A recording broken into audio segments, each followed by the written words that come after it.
Welcome to Dominate Your Day, the podcast for corporate leaders, visionaries, and founders who are ready to lead from within. I'm Dana Williams, and after 25 years as a corporate leader myself, I've discovered a powerful truth. The next level of your leadership isn't about more doing, it's about more being.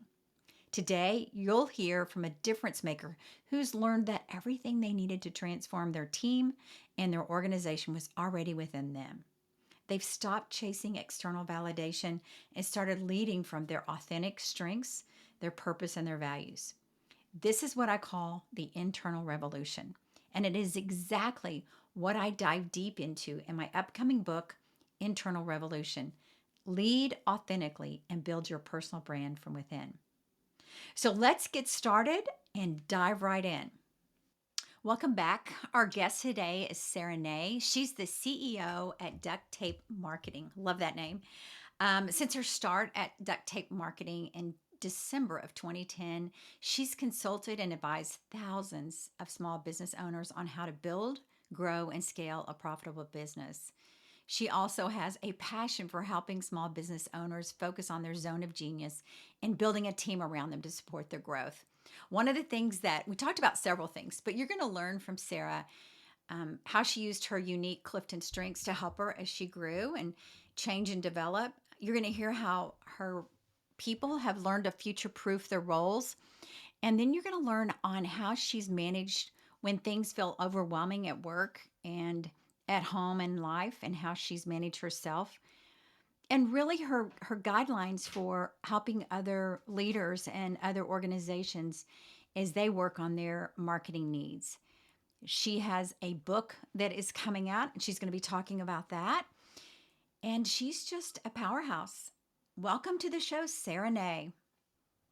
Sara, oh my goodness, you are something that what I've seen in your profile and in your resume and everything on LinkedIn, I'm going, wow. So you've come from intern to CEO, right? Yes, it's been quite the So, journey. so Sara, how did you started as an intern? And I want you to start from the beginning, like how you got to your company now. And I want you to explain the name of the company because I think it's kind of cool Yeah, and how absolutely. it stuck. Yeah. So welcome to the show. But first, I want you to kind of give your background. How did you get from intern to CEO? That's the big story here. Of course. So I started at Duct Tape Marketing as the company back in 2010. I had graduated college, had an internship at another email marketing company, decided I wasn't ready yet. I was a ski bum, traveled South America, ended up back in Kansas City, which is where I'm originally from, and started at Duct Tape Marketing, which is where they are based out of back then. And so I started as an intern, honestly, just no business sense really or marketing sense at that point, had a lot to learn. But early on, really fell in love with what we were doing as a company. We've always been very focused on helping and making a difference in the small business space because a lot of people in the marketing world target the larger businesses, the larger accounts, but we Mhm. really had a passion for the smaller companies that are out there trying to make a living. And so I moved from intern to community manager to account manager, CMO, COO, sales. And then this last December stepped into the seat as a CEO. And it's been a really great growth journey for me over the years, but now it's made me a better leader as well because I've been in so many different roles and I understand the challenges and the struggles and what it looks like when someone's nearing burnout because I've been there myself. So it's made me a better leader today. That is amazing. And your company is 30. How old is Duct Tape Marketing? How old is that 31 company right years now? old, and I know you 31. you asked earlier, or you mentioned earlier about the name, and so the name Yeah, always gets interesting people's name. attention. Yeah, either people think we sell duct tape, which we don't, or they are curious and they want to know more. And so we've always been about making small business marketing as practical and easy to understand and effective as possible. And so if you think about duct tape, those are probably some words that come to mind. It's Mhm. practical, it's simple, it's usually affordable, it's very effective at what it does. And so it's really been our rallying cry. And if you've surveyed our clients over the years or people that know our brand, we've asked them over the years, what's the number one word you think of when you think of duct tape marketing? And it's always been practical. So we've been able to stay Mm. true to that over the years in business.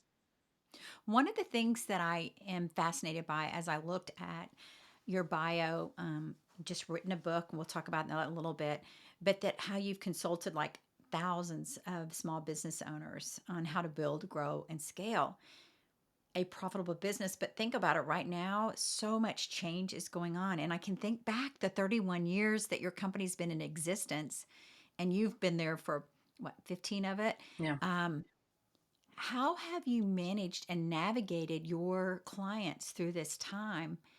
And what has been the key to help you stay profitable as a company through this time? Yeah, I mean, it's definitely moving the fastest it's ever moved in my career. And I think probably in marketing in general, people could say that Hmm. because everything's evolving. The evolution of AI is changing how people do work and roles and org structures and all of the things. So there's just a lot of unknown.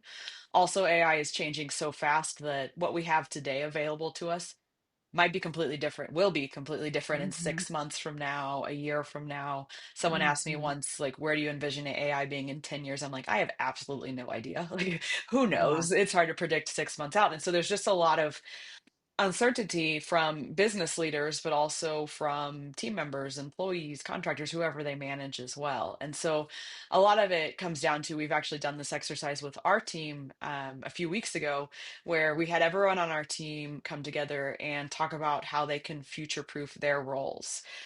Because Mm, John and I, I the love that. founder of Duct Tape Marketing, we talk a lot about how can we future proof duct tape marketing? Like what shifts do we need Hmm. to make as a company to continue to stay relevant in the space that we're in. Hmm. So we have a lot of those discussions, but we realized we needed to be having those discussions with our team members as well. And so we all went through an exercise where everyone made a list of all the things they do on a regular basis. So skills, tasks, like everything they're doing consistently. And then we had them analyze out of that list what are things that are very human focused, human led? What are things that can be AI assisted? And then what are things that potentially might be replaced by AI? And so then Mm, we had them analyze, okay, for the things that are AI assisted and replaceable by AI, like how can we bring in AI systems to take some of that stuff off of your plate so you can spend more time focusing on the things that are human based and human hmm. needed? Because that's a way to future proof your career. You can't compete with AI on things that AI is good at, but you can work alongside AI to focus on your strengths to future proof yourself moving forward. And so then they also identified like what out of that list they love doing, what lights them up, where do they add value. And then based on all of that, they wrote a future bio to outline like where they see themselves growing into moving forward.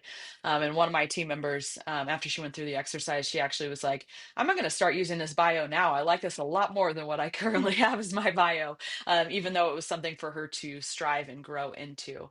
And so, as leaders, I think it's important to think about your company, but also to think Hmm. about your team as well to help them look internally to then be able Hmm. to identify what they love doing, where they can add value, and where they should spend their time moving forward. I love that, Sarah. And you mentioned strengths. We're going to talk about that now. We talk about Clifton Strengths a lot here because it is a great tool to start with as you're developing your team. And then as each leader needs to know, what does each person contribute to the team and how can I help Yeah. them be their best self at work every day?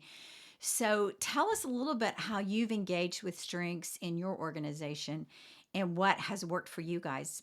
Like how long you've done it and how you do it for onboarding, all the good stuff. Of course. So we took Clifton Strengths just as a company when I first started. So that was the first time I was introduced to it. I mean, I think I was a few years in at that point, and Hmm. I took it.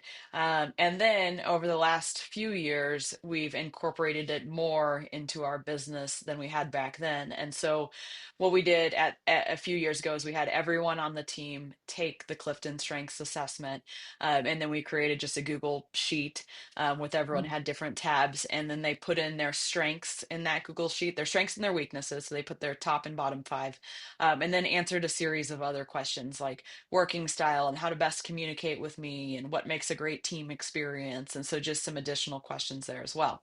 And so then we had everyone present to each other so we could understand who has certain strengths here and certain strengths here, and just Mm-hmm. how we could collaborate and how we could work together better as a team, and also kind of identify our people in the right roles as well based on their strengths, because I think that's very Mm-hmm. interesting. And so that's when we had a big discussion on it. And now every single time we hire someone, and even if they're just a part-time contractor, we still have them go through this experience as well. When they're about 60 days in with us, we have them take Clifton Strengths and then fill out Mm-hmm. their own tab on that spreadsheet and then share with the group their strengths. And so it's a really fun way to get to know newer team members, but then they also have access to all of the other team members' tabs as well on that spreadsheet. That's a great idea.